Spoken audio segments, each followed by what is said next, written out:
최상병 특검법은 부결로 결론 났지만 22대 국회를 앞두고 VIP 경로설과 관련해서는 여전히 여야가 첨예하게 맞붙고 있습니다. 대통령이 경로했다 해도 그게 왜 문제냐고 지적했던 국민의힘 성일종 사무총장. 이에 대해 공세를 이어가는 민주당 서영교 의원을 향해 하지도 않은 임성근 사단장까지 끌어들여서 뒤집어 씌우는 건 공당의 최고위원으로 격이 없는 일이라고 지적했는데요. 들어보겠습니다. 또 하급장교 아까도 말씀을 드렸지만 그 엄혹한 현장으로부터 살아 돌아온 것만도 감사한 일 아닙니까? 예. 오히려 그분들 트라우마가 있으면 치료의 대상이 될 거예요. 예.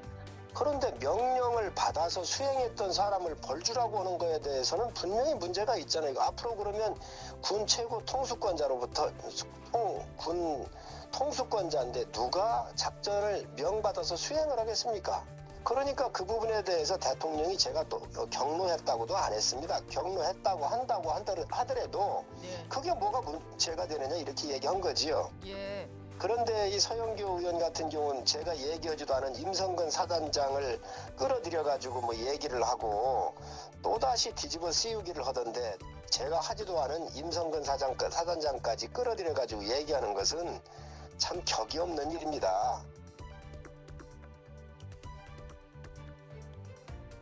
하지만 민주당 서영교 최고위원은 성일종 사무총장이 앞뒤가 안 맞는 말로 결국 수사 개입을 자백한 꼴이라고 주장하고 있습니다.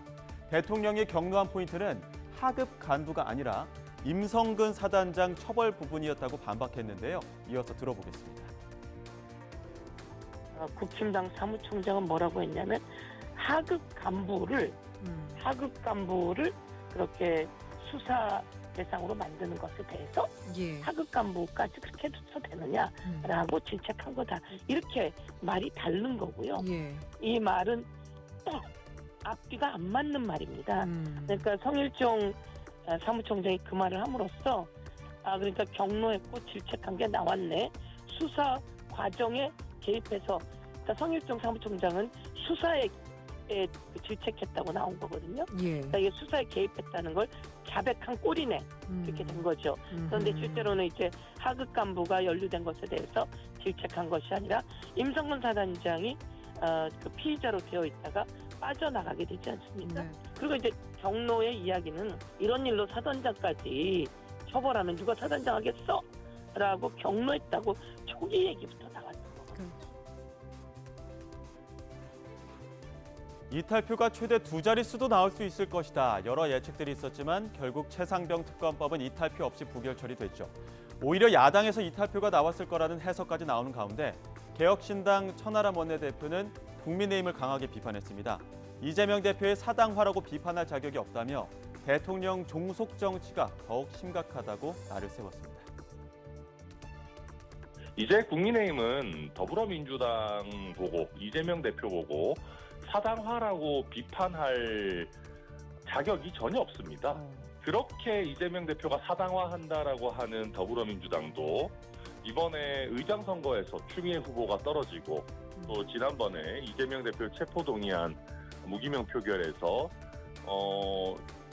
가결이 되기도 하는 네네. 어떤 나름대로 중도층 그리고 국민들 눈치를 보는 그런 표결들이 있어 왔는데 이번에 국민의힘 표결은 정말 국민 눈치는 하나도 안 보고 똘똘 뭉쳐서 대통령만 지키겠다라고 하는 그냥 뭐 용산의 조무래기들 같은 용산 출장소 같은 그런 행태를 보여줬기 때문에 저는 참 더불어민주당의 개딸 정치보다 국민의힘의 이 뭐랄까요 대통령 종속 정치가 훨씬 더 심각한 지경이다. 그걸 다시 한번 보여줬다 생각합니다.